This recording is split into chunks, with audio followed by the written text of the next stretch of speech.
오늘은 이 시간에는요. 우리 앞 시간에 이어서 수익과 비용 계정 과목들을 이제 구체적으로 알아보겠는데요.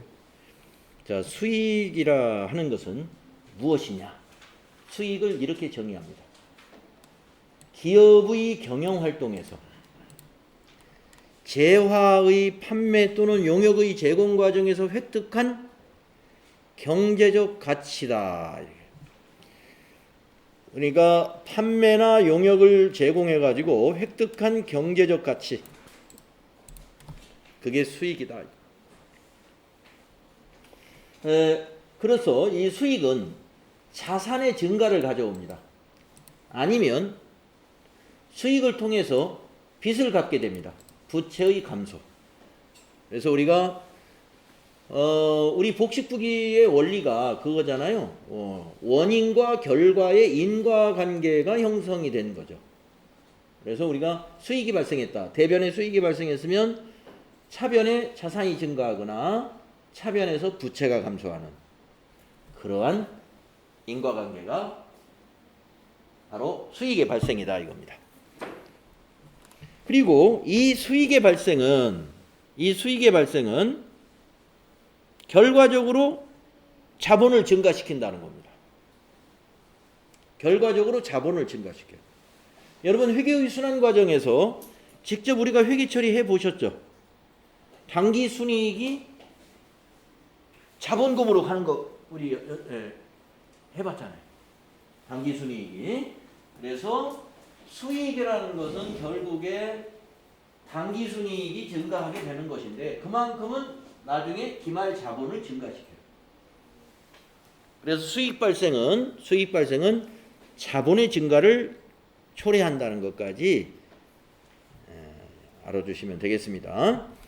자, 그러면 수익 중에서 상품 매출이라는 수익을 볼까요? 상품 매출은 우리 도소매업을 운영하는 기업의 계정 과목, 영업수익 계정 과목이 상품 매출이에요.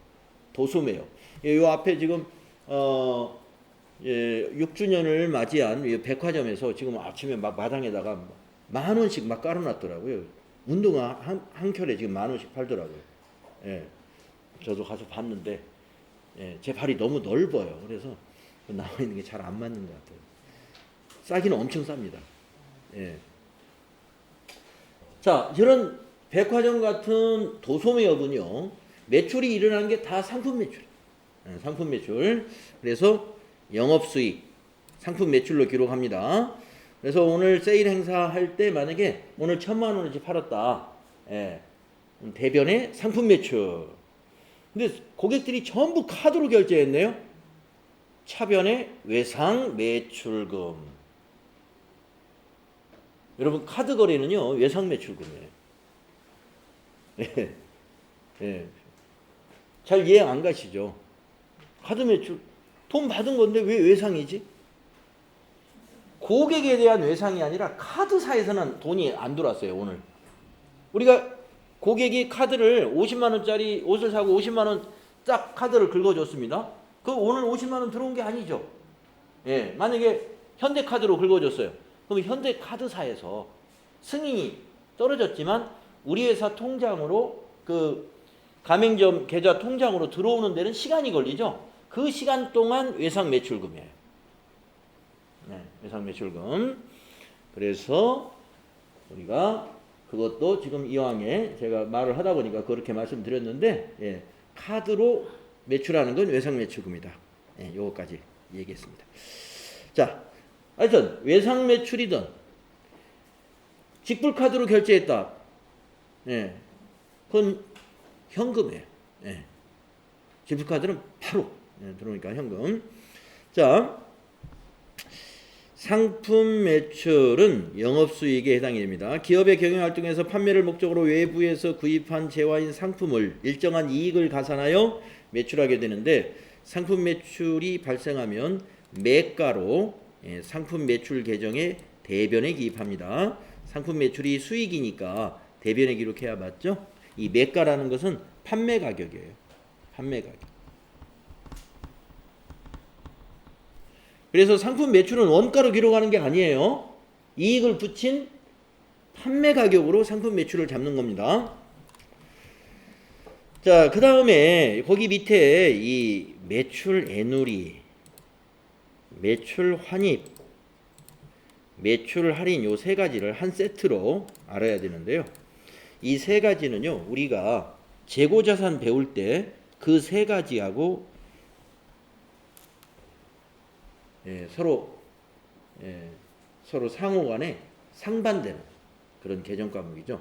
자, 우리가 재고자산 배울 때 매입 애누리, 매입 환출, 매입 할인 이거 세 개는 재고자산 매입 가격에서 빼줘야 됩니다. 이거 배우셨죠? 마찬가지로 매출에서도 매출 우리가 아까 앞에서 그 자산 배울 때는 우리가 매입자 입장이었어요. 그러니까 매입 애누리, 매입 환출, 매입 할인인데 지금은 우리가 수익을 배우고 있죠. 이제 매출자 입장입니다. 매출자 입장에서는 애누리 해주는 건 매출 애누리, 반품 들어오는 건 환입. 그 다음에 돈을 빨리 갚아가지고 할인해 주는 건 매출 할인. 네, 그래서 매입 애누리, 매입 환출, 매입 할인하고 서로 상반되는 그런 개정들인데 여기서 중요한 건 이거는요. 뭐요? 상품 매출의 차감 개정이다라는 거. 이게 중요하다는 겁니다. 자, 우리가 매출액을 계산할 때 총 매출액에서 세 가지를 빼줘라 이거예요. 매출 애누리 빼주시고 반품 들어온 환입 빼주시고 할인해 주는 거 매출 할인 빼줘야 된다. 요걸 잘 기억하시면 되겠습니다. 자, 설명은 비슷합니다. 매입했을 때하고. 자, 매출 애누리라는 것은 매출한 상품 중 하자나 파손이 있는 상품에 대해 값을 깎아주는 것을 매출 애누리라고 하고요. 자, 매출에서 빼주니까 이건 어디로 오겠어요? 차변으로 와야죠. 차변으로. 상품 매출이 뭐예요? 대변이잖아요. 여기 상품 매출 대변에 기입한다. 그럼 매출 애누리는 차변에 기입해 주겠죠. 네. 그래서 차변에 옵니다. 다음에 매출 환입 반품 들어온 거예요. 매출한 상품 중 하자나 파손이 있는 상품에 대해서 반품 받는 거. 이것도 상품 매출이 줄어드는 거니까 반품 들어오면 수익이 감소하는 거잖아요. 그래서 상품 매출 반대쪽인 차변에 매출 할인 환입 이렇게 기록하게 될 것이고요. 그 다음에 매출 할인은 조기에 외상 매출금을 조기에 회수했다. 3개월 외상을 주었는데 거래처에서 당장 지금 갚겠다라고 약속을 어긴 거예요. 약속을. 여러분들 은행에서 대출 3년 대출을 받았는데 6개월 만에 돈이 생겨가지고 가서 갚으면 은행에서 뭐라 그러느냐면요. 돈을 더 내놓으라고 그럽니다. 저는 그렇게 갚아본 적도 있어요. 억울하더라고요. 빨리 갚는데 왜 돈을. 그러니까 은행에서는 3년간 이자를 받아먹으려고 했는데 너무 빨리 갚네? 그러면 이자 다 내세요 이거예요. 자, 그러나 거래에서는 그래가지고는 거래를 못하죠. 그래서 자, 매출 할인이라는 게 뭐냐면 3개월 후에 3개월 후에 돈을 받기로 하고 단가를 개당 10,000원씩 팔았단 말이에요. 그런데 바로 갚겠다고 그 거래처에서 계약을 취소하고 왔습니다. 다시 지금 당장 현금으로 주겠대요. 그러면 단가 낮춰줘야죠. 그게 매출 할인입니다. 매출 할인. 그래서 이것도 빼주는 거예요. 외상 매출금에서 빼줘야 돼. 그리고 상품 매출에서도 줄여줘야 돼요. 마이너스. 그러니까 매출 할인도 어디로 가요? 상품 매출의 반대인 차변에 오겠죠. 그래서 이 매출 애누리, 매출 환입, 매출 할인에 대한 여러분 이해를 해주시고요. 네, 여기가 이제 영업수익의 끝입니다. 상품 매출은 여기까지만 지금 설명을 해놨어요. 상품 매출 개정 과목, 영업수익 개정 과목으로서 요거 하나니까 여러분 잘 이해해 주시고요. 이 순매출액 구하는 공식, 총 매출액에서 세 가지는 빼준다는 거. 요거 기억하시면 되겠습니다. 자, 이번에는 영업의 수익. 자, 영업의 수익 표 하나로 딱 끝내버렸어요. 네. 자, 영업의 수익이 첫째, 이자 수익을 소개합니다. 이자 수익. 네. 뭐냐? 금융기관 등에 대한 예금이나 대여금 등에 대하여 받은 이자가 이자 수익이에요. 네. 거래처에 돈 빌려주고 받은 이자 수익. 은행에 예금을 했는데 만기 때 이자를 찾는다. 이자 수익. 네. 이자 수익, 영업의 수익입니다. 예, 영업의 수익. 그 다음에 단기 매매증권 평가이익. 이거 우리 단기 매매증권 공부할 때 했어요. 단기 매매증권 공부할 때. 평가는 언제 합니까? 결산 때 하잖아요. 그래서 결산 때 단기 매매증권을 공정가치로 평가할 때 장부금액보다 공정가치가 높으면 그 차액이 단기 매매증권 평가이익이었습니다. 그래서 그때 우리가 삼성전자 주식을 예를 들었나요? 예, 삼성전자 주식 하나를 5만 원에 샀다.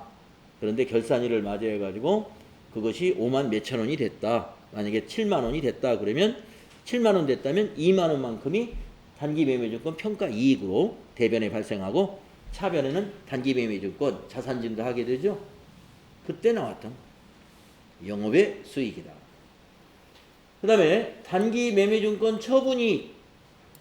평가이익은 결산 때 공정가치로 평가하면서 장부금액보다 높아진 것이 평가이익이고, 처분이익은 팔은 거예요. 팔았을 때 장부금액보다 높은 금액, 그게 처분이익이 되겠습니다. 그래서 처분이라는 건 매각했다 이거예요. 주식을 매각해가지고 장부금액보다 처분금액이 높으면 그만큼 처분이익이 발생하는데, 이것도 영업의 수익에 해당이 됩니다. 수수료 수익. 용역을 제공하고 그 대가로 받는 경우 그 수수료를 수수료 수익이라고. 용역을 주업으로 하면은 수수료 수익이 아니에요. 그냥 매출액입니다. 네. 그러니까 무슨 얘기냐면요. 변호사가 있다고 볼게요. 변호사가 변호나 그 법률 상담해 주는 게 그게 용역이거든요. 근데 그 변호사 개업을 했어요. 변호사 개업을 한 직업 변호사가 매달 들어오는 상담해서 들어오는 수익, 재판에 이렇게 그 변호해 줘 가지고 받는 수익, 그거는 매출액이에요. 그 회사의 매출액. 수수료 수익이라고 하네요. 왜? 수수료 수익은 영업의 수익이다. 변호사의 변호사 개업을 한 사람은 그 변호 상담한 모든 것이 다 영업적인 거예요. 그러니까 그거는 매출액, 영업수익이고. 그럼 이 수수료 수익은 뭐냐? 자, 변호사 자격이 있는 사람인데 무슨 사업을 하냐면, 저는 뭐 도소매업을 해요. 무슨 매장, 백화점 매장을 하는 사장님. 백화점 안에도 무슨 의류 매장 같은 걸 한단 말이에요. 그러니까 의류 도소매업을 하는 도소매업 사장님이죠. 그러면 그 도소매업 사장님의 영업수익은 옷 팔아서 얻어들이는 수익은 매출액. 그런데 자기가 사법고시 합격해가지고 변호사 자격이 있는 분이에요. 그래가지고 옆에 가게에 무슨 분쟁이 생겼어. 법률적인 분쟁이 생겨가지고 옆에 사장님이 좀 도와달라고 합니다. 나도 바쁘니까 그럼 도와는 드리는데 공짜는 안 됩니다 하면서 이렇게 법률적인 상담을 해줬습니다. 그래가지고 그 옆에 사장님이 잘 돼서 해결이 됐어요. 고맙습니다 사장님 하고 돈을 100만 원을 딱 줬습니다. 그게 영업의 수익, 수수료 수익. 영업 외적으로 뭔가 용역을 제공해 준 거예요. 그렇게 이해하시면 되겠고, 그 다음에 유형자산 처분이익. 이거 우리 유형자산 배울 때 공부했죠. 차량 2천만 원짜리를 사가지고 몇 년이 지났다, 감가상각을 했고 언제 처분했다. 그랬을 때 장부 금액보다 높은 가격으로 처분하면 이익이 발생하잖아요. 예, 그것이 유형자산 처분 이익입니다. 그래서 유형자산 처분 이익은 어떻게 계산해요? 장부 금액에서 처분 금액을 빼면 되는 거예요.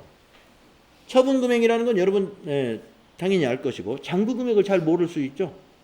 장부 금액 알아두세요. 취득 원가에서 감가상각 누계액을 뺀 것을 장부 금액이라고 해요. 취득한 가격에서 감가상각 누계액을 뺀 것을 장부 금액. 영업의 수익. 우리 유형자산 배울 때 이거 분개하는 거 공부했단 말이죠. 그 다음에 투자자산 처분이익. 이건 해보진 않았었습니다. 그러면 요거 안 해봤으니까 한번 예를 들어볼까요? 투자자산 처분이익. 투자자산을 장부 금액보다 높은 금액으로 처분할 때 발생하는 이익. 유형자산 처분이익하고 아주 비슷해요. 근데 유형자산 처분이익은 유형자산 처분할 때 분계가 복잡해요. 왜? 감가상각 누계액도 상계시켜야 되고 이렇게 복잡한데 이건 간단한 거예요. 투자자산은 감가상각을 안 합니다. 그러니까 감가상각 누계액 상계 처리하고 이런 게 전혀 필요 없어요. 뭐냐? 장부 금액, 투자자산 처음에 살 때 금액, 처분한 금액에서 장부 금액을 빼요. 무조건. 감가상각 안 하니까 그거 감가상각 누계액 같은 거 생각할 것도 없어요. 그 차이가 투자자산 처분 이익입니다. 자, 그러니까 예를 들면 아주 간단하다는 거죠.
이거 회계 처리해보자 이거예요.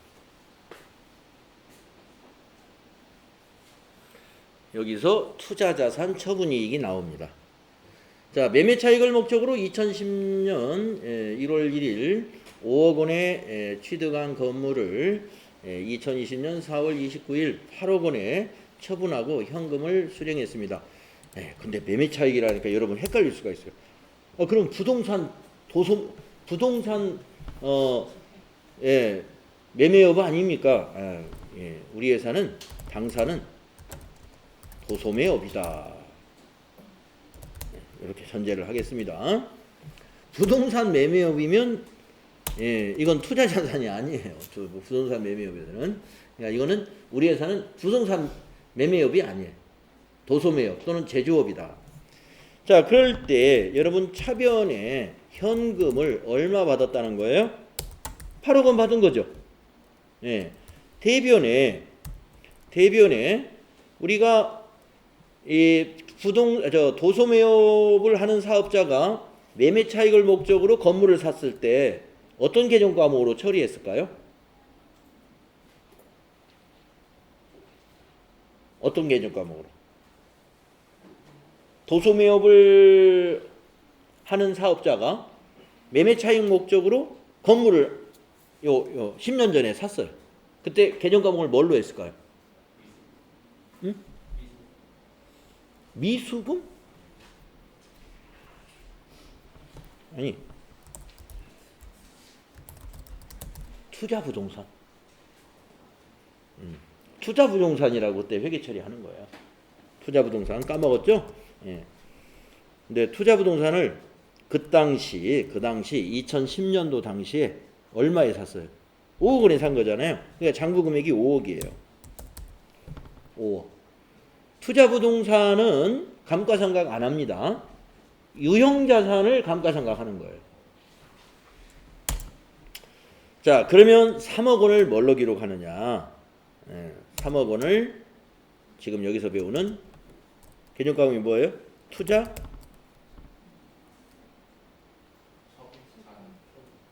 투자자산? 처분이익이라고 한다. 이거. 3억. 이렇게 하시는 겁니다. 거래의 결합관계 한번 적어보겠습니다. 차변의 현금은 뭔지 제가 한번 질문을 한번 해볼게요. 여러분이 이게 질문도 답변도 하고 해야 더 재밌어요. 대금수식. 어디 계십니까? 예. 차변의 현금은 거래의 결합관계가 어떻게 되죠?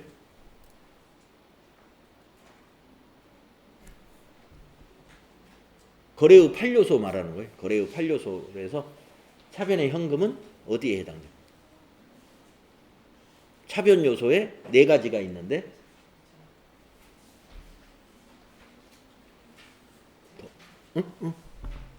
현금이 뭐예요? 자산, 부채, 자본 중에 현금이 자산이죠. 차변에 기록하면 증가. 그렇죠. 자산 증가.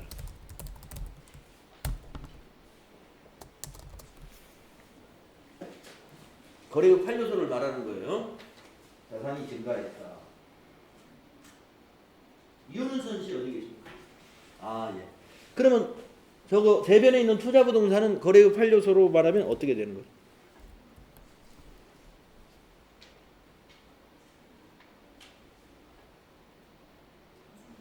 그렇죠. 예, 자산 감소. 예, 자산 증가, 자산 감소. 8억의 자산이 증가하고 5억의 자산이 감소했습니다. 5억 감소시키면서 자산이 8억 증가했으니까 아까 우리 수익을 배울 때 뭐 배웠어요? 수익이 발생하면 자산이 증가하거나 부채가 감소한다. 자산이 증가했잖아요. 3억만큼. 수익 발생으로. 자, 이게 수익 발생이죠. 지금 우리가 하는 이 투자자산 처분이익이라 하는 것을 우리가 이해하려고 투자자산 처분이익이라는 3억 원 수익 발생에 대해서 우리가 이해를 하려고 지금 요 예를 들은 거예요. 이럴 때 투자자산 처분이익이라고 한다 이거예요. 그리고 아까 우리가 수익을 정리할 때 수익이란 수익을 발생을 통해서 자산이 증가하거나 부채가 감소하는 결과를 가져오고 결국에 이 수익은 자본의 증가로 간다.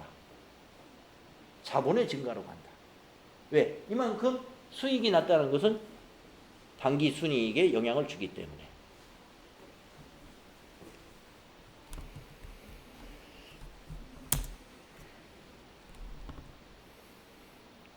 네, 잘 이해하셨죠? 그래서 투자자산 처분이익 우리가 이제 앞에서 예제가 없었기 때문에 한번 해봤습니다. 자, 이번에는 자산 수중이익. 자산 수중이익. 네, 자산은 여러분 아시는 거고 자산이 뭔지 수증 증여받았다 이 말입니다. 자산을 증여받아서 회사는 자산을 증여받으면 어떻게 해요? 이거 수익으로 잡아야 돼요. 자산을 증여받으면 수익으로. 그 개념 과목이 자산 수중 이익. 타인으로부터 자산을 무상으로 증여받게 되는 경우에 그 금액을 수익으로 발생시켜라. 예. 예를 하나 또 들어볼까요?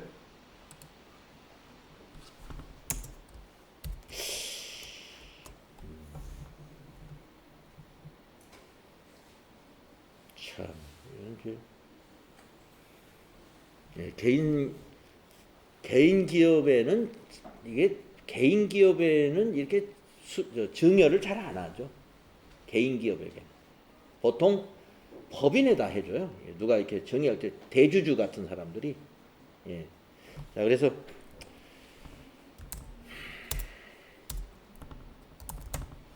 법인이라고 생각하고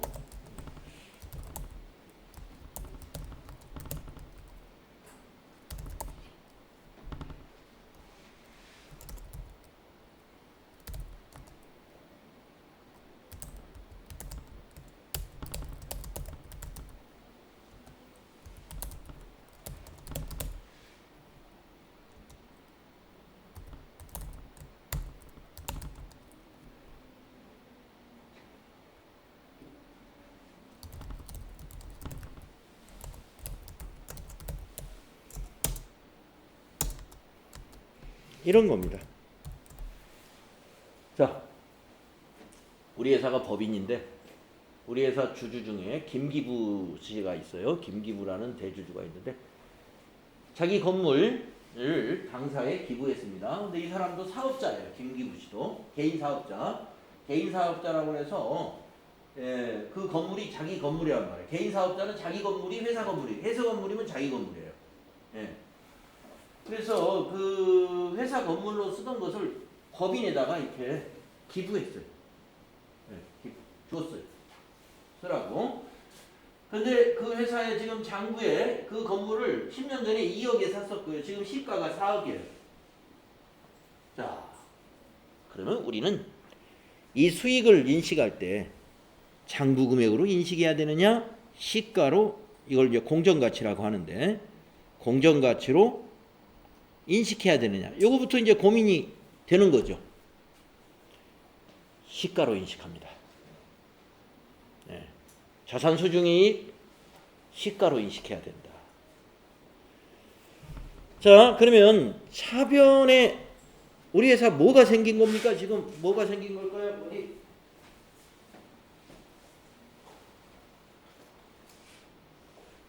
이상미 씨.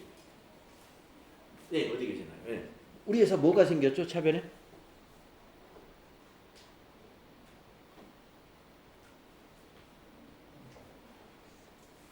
우리 회사 지금 뭐가 생겼습니다. 그 생긴 걸 차변에 기록해야 돼.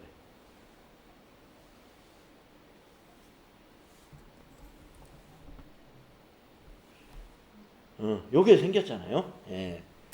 차변의 건물입니다. 근데 시가로 잡아야 된다. 예.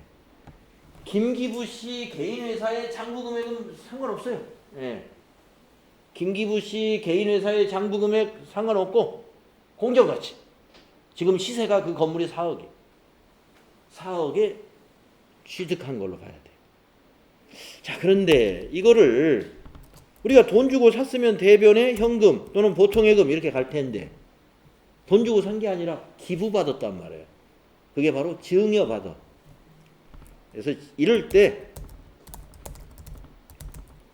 자산수중이익이라고 기록한다. 그래서 이게 자산 증가요 그 원인은 영업의 수익, 자산 수중 이익이라는 게 발생한다. 이런 일이 있으면 이렇게 회계 처리하는 거다. 예. 영업의 수익, 개정 과목이 재밌는 게 많죠. 자, 또 재밌는 게 하나 있네요. 채무 면제이익. 채무 면제이익. 이것도 앞에서 예제가 나올 리가 없었죠. 이런 것은. 예. 채무를 면제 받는 경우에 그 금액입니다. 네.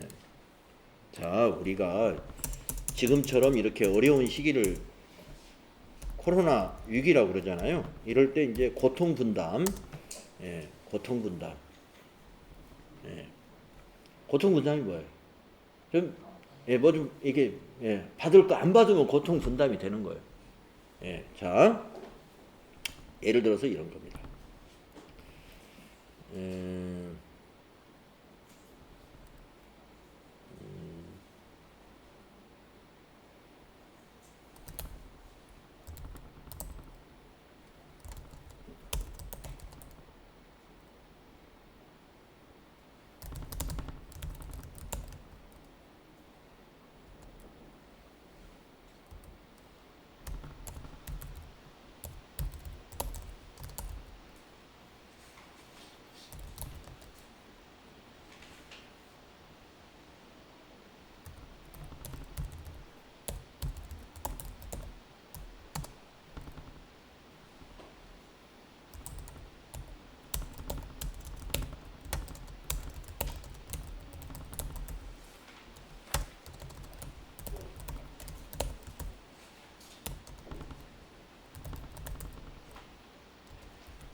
네.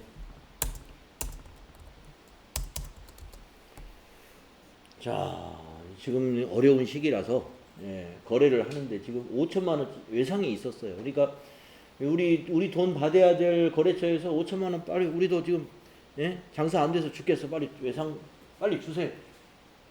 왜 지난달에 주기로 해놓고 아직까지 안 주느냐 해서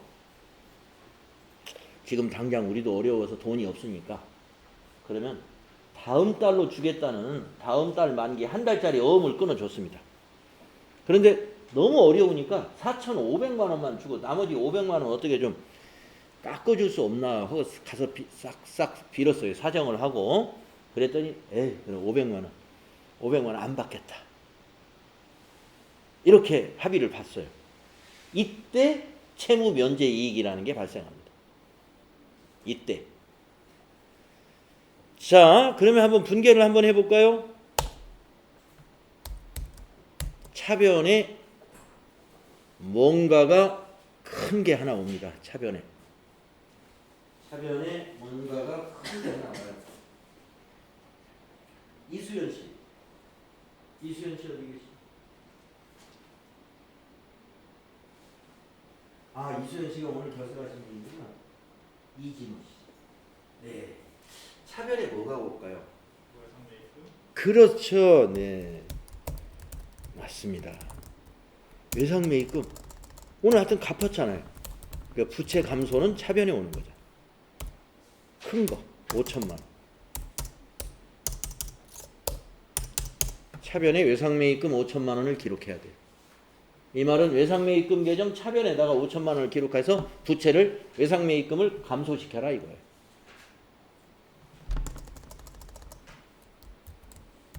대변에 자, 4,500만 원을 일단 뭔가로 기록해야 됩니다. 4,500만 원을 뭔가로. 장대성 씨. 4,500만 원은 무슨 계정 과목으로 기록해야 될까요? 어음인데 앞에 두 글자가 더 들어갑니다.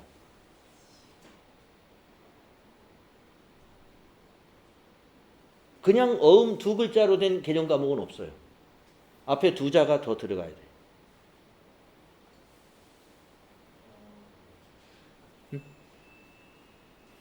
어음에는 받을 어음과 지급 어음이라는 계정 과목이 있거든요. 둘 중에 뭘까요? 그렇죠. 우리가 앞으로 지급해야 될 어음이에요. 지급 어음이 4,500만 원. 그래서 요거는 부채죠. 지급어음. 우리가 매입 채무에서 배웠잖아요. 부채 증가. 그러니까 빚을 돌려막기로 빚 갚은 거예요. 이거 현찰로 줘야 되는데 지금 현찰이 없으니까 한 달짜리 어음을 끊어가지고 발행해 준 거예요. 그러니까 여러분이 카드 돌려막기나 마찬가지예요. 자, 현대카드 오늘이 결제일이야. 통장에 하나도 없네 돈이. 그래가지고 부랴부랴 옆에 삼성카드 발급해 주는데 가가지고 삼성카드 지금 당장 발급해 주세요. 해가지고 삼성카드에서 현금 인출, 현금 그 뭐라고 하나요? 서비스 받아가지고 현대카드 막은 거야. 그런 개념이지 이거. 부채 감소는 했는데 또 부채가 됐어요. 자, 이때 500만 원이 뭐라고요? 그렇습니다. 채무 면제 이익 500만 원. 이것은 부채 감소가 아니라 채무 면제 이익은 수익입니다. 수익이 발생한 거예요. 채무 면제 이익을 부채 감소라고 생각하면 안 돼요. 영업의 수익 계정으로 손익계산서로 가요. 손익계산서. 채무 면제 이익, 자산 수중이익. 실제 실 업무에 자주 있는 일일까요? 이런 일은 10년에 한 번 있을까 말까. 그런 정도로 거의 실제 상황에는 거의 없는 일인데 시험에서는 10년에 한 번 있을 만한 거래도 문제에 나온다고요. 예, 그런 것도. 자, 그 다음에 이제 자비익을 보겠습니다. 자비익. 예. 영업활동 이외의 활동에서 금액이 적은 이익이나 빈번하지 않은 이익이다. 예. 뭐 그 정도 알면 돼요. 근데 우리 자비익도 나왔었습니다. 언제 나왔느냐? 현금 과부족 얘기할 때. 현금이 남았어요. 장부에 5만 원이 현금 잔액인데 금고 열어보니까 6만 원이, 만 원이 더 있습니다. 누가 분명히 만 원 여기다 추가로 넣어놓은 건데 장부에 기록을 안 한 거예요. 그런데 결산일까지 그 만 원이 남은 게 무슨 돈인지 밝혀지지 않으면 자비익 처리하죠. 예. 남은 거 발견됐을 때는 현금 과부족, 차변의 현금, 대변의 현금 과부족 이랬다가 결산일까지 안 밝혀져? 그러면 차변의 현금 과부족, 대변의 자비익. 그때 제가 자비익 얘기 한번 했었어요. 방좌자산 첫날 수업하는 날. 다 잊어버렸을 거예요, 여러분. 자, 여기까지가 수익입니다. 여기까지가 수익. 네, 그래서 영업의 수익이 되게 중요한 것 같지만 이게 개정 과목이 많아서 시간이 걸린 거예요. 사실 우리 회계상 거래에서는 영업의 수익은 그렇게 금액이 크거나 중요한 거래는 아니에요. 그러나 이런 것은 시험에 잘 나온다. 유형자산 처분이익, 단기 매매증권 평가이익, 단기 매매증권 처분이익, 예. 이자 수익, 이 4개의 개정 과목은 시험에서 자주 나오는, 영업의 수익 중에서 자주 나오는 개정 과목이라고 보시면 되겠습니다. 자, 10분간 쉬었다가 다음 시간에는 비용을 정리하겠습니다. 비용 정리하겠습니다.